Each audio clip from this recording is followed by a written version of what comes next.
Hello, everyone. We are going to begin with a hymn that both Mark and Vinny like very much, More Love to Thee. This hymn was written in the 1800s by Elizabeth Peyton Prentice after the loss of 2 infant children in the span of a very few short years. Through her grief, she confided in her diary, "Empty hands, a worn-out, exhausted body, and unutterable longings to flee from a world that has so many sharp experiences."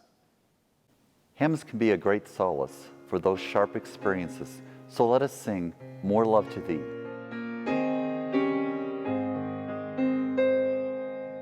More love to thee, O Christ, more love to thee. Hear thou thy prayer, I beg, on bended knee. This is my earnest plea. More love, O Christ, to thee. More love to thee. More love to thee. Once earthly joy I craved, sought peace and rest. Now thee alone I seek, give what is best. This all my prayer shall be, more love, O Christ, to thee, more love to thee, more love to thee. My life changed in 1988. My wife gave 2 pushes in labor, and my daughter, Carly Joy, was born.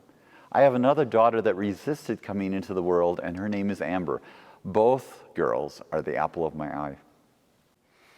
I know Carly because she has worked in the accounting department here at St. Andrew for 13 years. She has 3 incredible children, ages 1, 5, and 7. Carly is a gift to all who know her, and she's an amazing singer. Carly has not only loved singing, but she has dabbled in photography and interior decorating. During the pandemic, Carly says that one of the most difficult things has been balancing work and family, but on the other hand, the pandemic has been reminding her of how important family is and continues to be. We will now get to hear father and daughter, Somewhere Over the Rainbow. The song is part of the tapestry of America and its musical history. Made famous from The Wizard of Oz, it was cut from the early edits of the film, but added back in and helped launch Judy Garland's career. Take it away, Larry and Carly. Somewhere over the rainbow, way up high,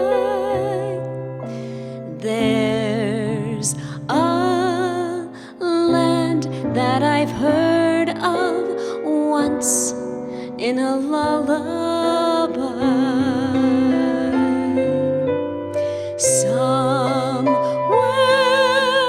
over the rainbow, skies are blue,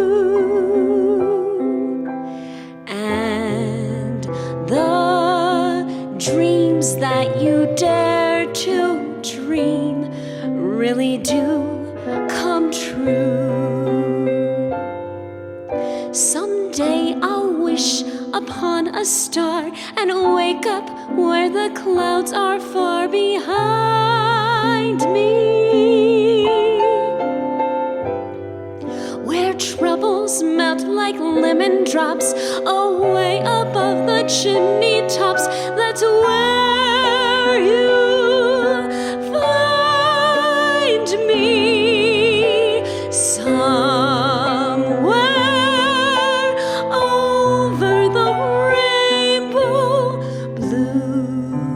Birds fly, birds fly over the rainbow. Why, then oh why can't I?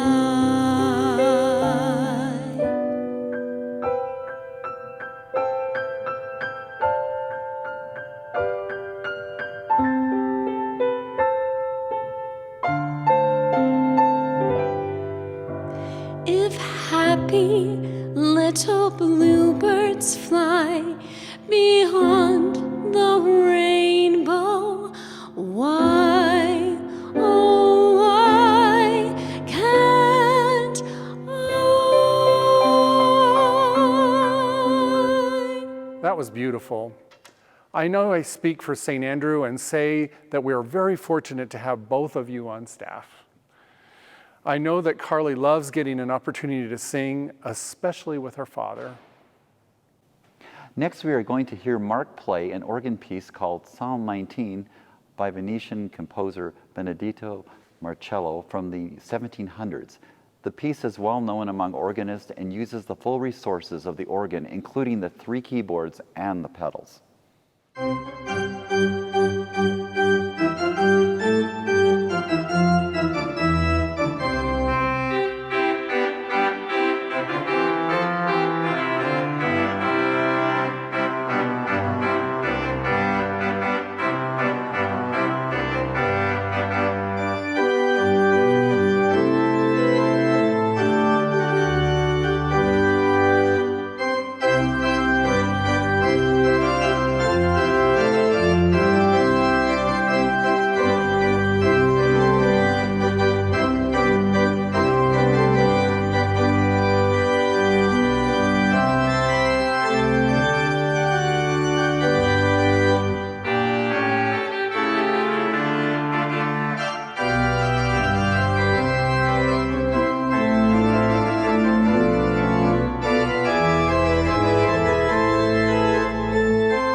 I'm excited to introduce to you Tom Trini.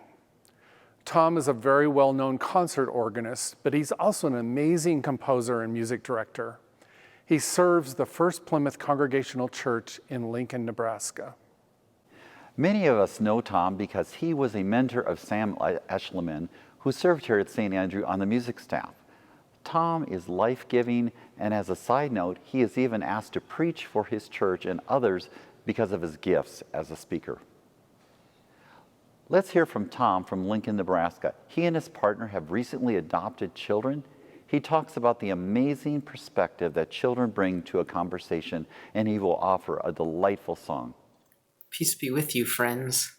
I'm so thankful for this invitation to join you in this special way. Wish we could be together in person. I know you wish you could be with your choir family too, but what a privilege that we can connect on this holy ground in this way. The room I'm sitting in here in our home is where I write a lot of my music, and it's also doubles as our kids' playroom.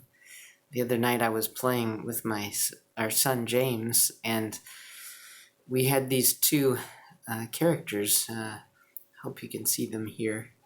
You'll notice that they're very much alike. They're about the same size and height and so on. And as we were playing with them side by side, I asked James, what do you notice is different about these two? And he quickly said, well, they have different color hair. And then he said they had different color shirts on. He never mentioned that they have different color skin. It was interesting to hear him say that. It made me think about how unique and different we all are, and how even in the course of our life, our hairstyle changes and the clothes we choose to wear changes. And I told James, that there's no reason that we would ever judge anyone because of what their hair looked like, or what clothes they would have on, or what skin color they might have. And he kind of looked at me quizzically, of course we wouldn't. Somehow, I think though we all likely start that way. We live in a culture, in a world that in very specific and intentional ways teaches us a very different lesson than the one James already knows, and the one that Jesus teaches us. That we're each unique in our own way, and that it's our job to love our neighbor as ourself. And that our neighbor isn't just the person that's the most like us, or that the person that looks the most like us, or thinks the most like us, or acts the most like us. But then our neighbor is every other person who God created in God's image in a beautiful and unique and perfect way. I learned a lot about that before I learned about Jesus, actually, from my spiritual superhero, and I want to share one of his songs with you in closing tonight.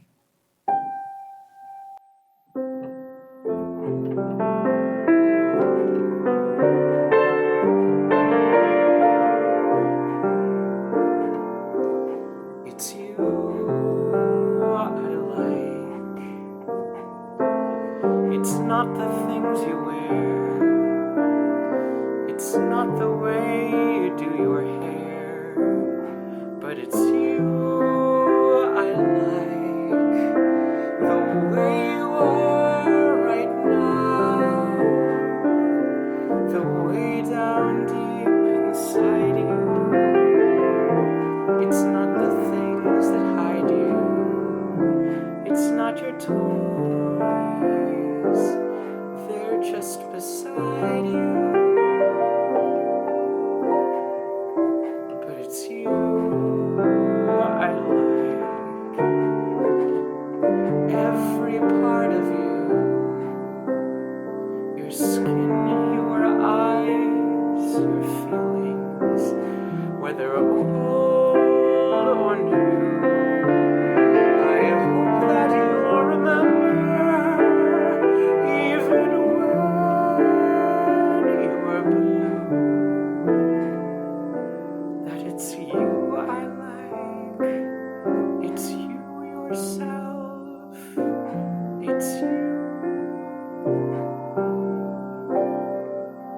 I like.